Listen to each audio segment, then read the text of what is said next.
porção que ela tinha só dava para ela e o seu filho, e ela disse que comeriam e morreriam. Nós precisamos receber a palavra que sai do altar e fazer com que ela seja verdade na nossa vida, guardar ela no nosso coração e aplicar na direção da nossa fé. Essa mulher, ela precisou crer. Ela recebeu um comando, mas ela poderia ser uma pessoa prudente, murmurar, se lamentar, duvidar.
amém?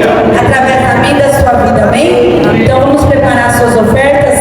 A minha oferta vai ser digital, né? Pelo celular, que hoje a gente tem esse desafio, amém? Vou orar, tá bom?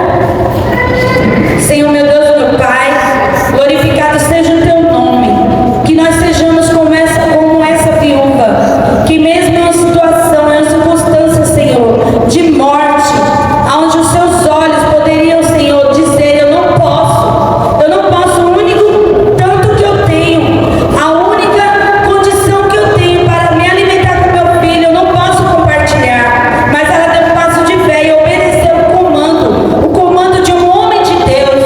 Pai, eu oro pela vida da tua igreja, assim como o Senhor tem feito na minha vida, tem provido todas as minhas necessidades, tem suprido, Senhor, que o Senhor venha suprir as necessidades dos nossos irmãos, mas principalmente que eles abram entendimento como aqueles que são, Pai querido, abençoados, conduzidos pela manifestação da glória de Deus, que eles sejam generosos e que eles sejam pessoas que confiam no Deus que os chamou. Pai, em nome do teu filho amado Jesus, abençoa os teus filhos em todos os níveis, aonde eles colocaram a planta do seu pé, aonde eles colocaram a sua mão, eles sejam abençoados e sejam prósperos, que eles dêem testemunho, e assim como essa viúva, não faltará, Senhor, a mantimento na sua casa, não faltará condição para eles cumprir com as suas obrigações aqui nessa cidade, aqui, Senhor, no seu trabalho, onde quer que eles estejam,